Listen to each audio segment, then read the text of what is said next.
This is Michelle Kelly from Los Angeles Rabbit Foundation. I'm here to tell you a few of the reasons why you should spay and neuter your pet rabbits. We have too many rabbits. We can't place all of the rabbits in the United States. We have rabbits in animal shelters and in rescues, and one of the reasons for this is that people are not spaying and neutering their rabbits. You know the saying, rabbits breed like rabbits?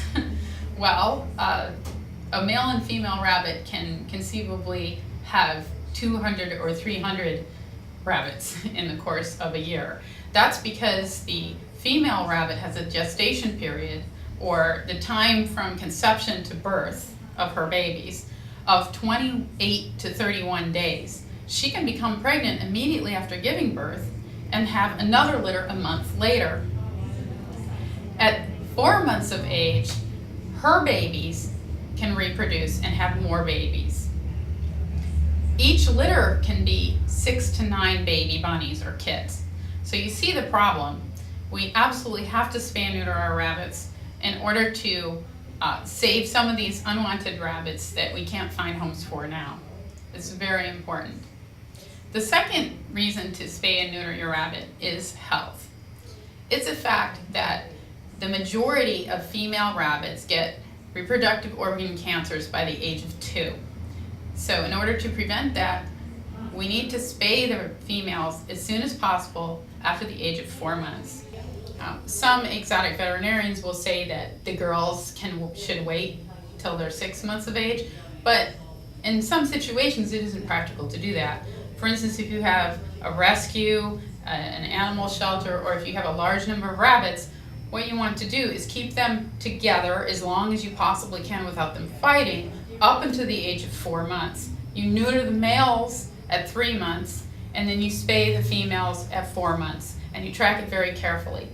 Male rabbits also have health benefits. They have less testicular cancers, they get older, but the primary reason for neutering male rabbits is behavioral.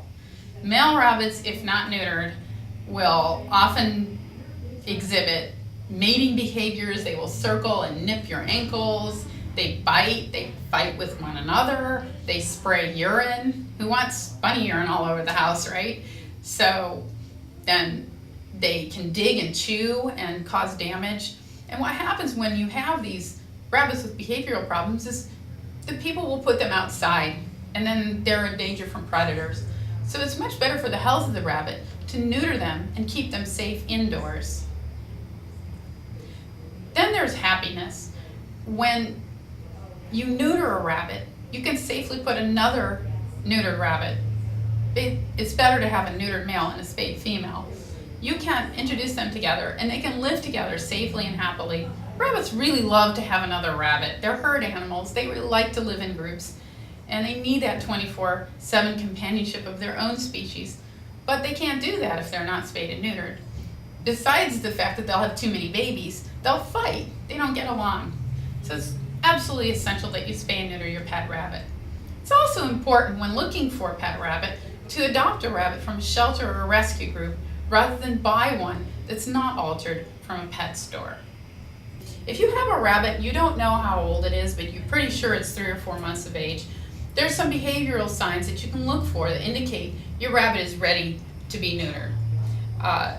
The rabbit may make a low humming noise, particularly the male rabbits, and circle your ankles and maybe even nip on them. They may anchor their teeth onto your ankles or wrists and try to, how shall I put it, mate with your fingers.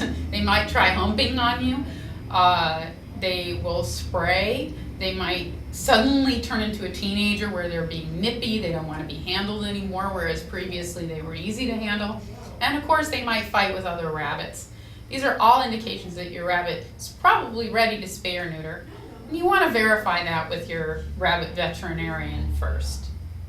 Okay, it's the night before your rabbit's spay or neuter surgery.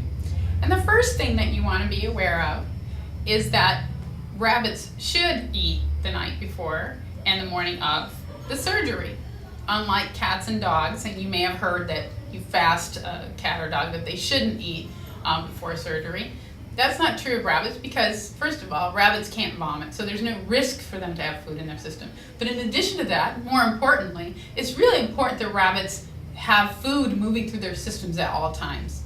If a rabbit doesn't have food moving through the digestive system, it will die. So it's really critical to feed your rabbit the night before and the morning of surgery, and also to make sure your rabbit eats after surgery as soon as possible. It's also important to make sure that your rabbit is adequately hydrated. Rabbits drink 5 times the amount of water for their body weight as cats and dogs. They dehydrate very easily, and if they don't drink for a day, it can be fatal. So they always have to have water and they always have to have food. These are important things to realize about a pet rabbit and are true every day when you own a rabbit, not just when they're getting surgery. You want to bring your rabbit to the spay or neuter clinic in a hard carrier, not a cardboard box or a soft carrier, with something absorbable in the bottom like a artificial sheepskin or a towel, so if the rabbit slips, the rabbit won't slip, and if the rabbit has to urinate, it won't get wet. It's really important. And off to surgery. Anytime you're transporting your rabbit, whether it be to surgery or back or to a veterinarian for a visit, you want to make sure that the temperature is stable. Rabbits overheat faster than just about any other companion animal, but post-surgery, their temperature will be dropped. So it's important to keep the temperature not too warm, obviously not over 90 degrees, but you don't want the air conditioner full blast either. You want a temperature controlled environment for your rabbit on the way home. So you've taken your rabbit home after a spay or neuter surgery. Here are some of the things you want to look for to know that your rabbit is stable and recovering normally.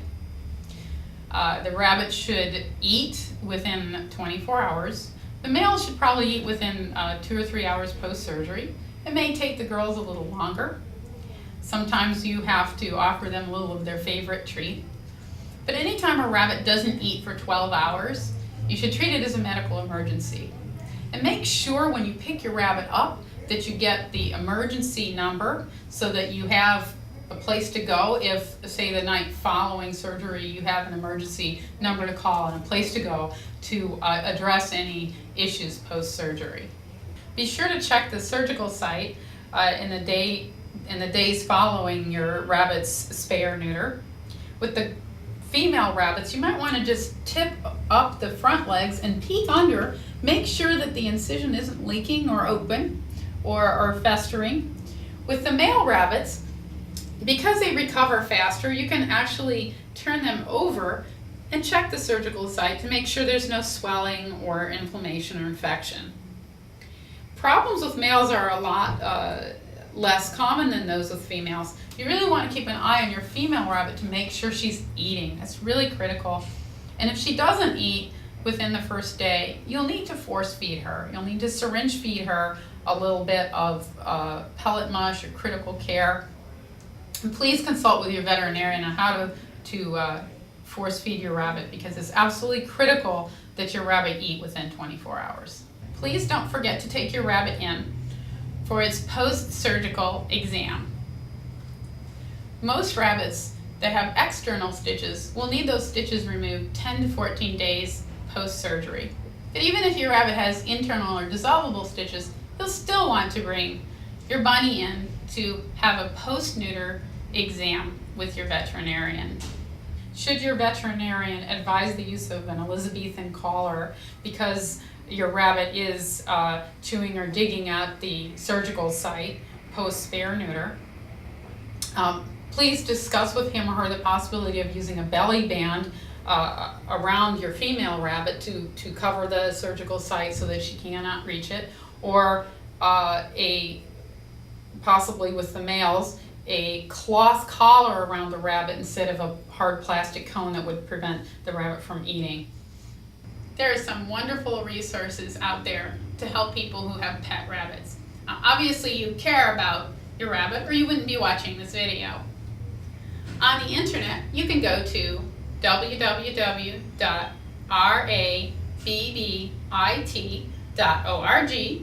That's the home of House Rabbit Society.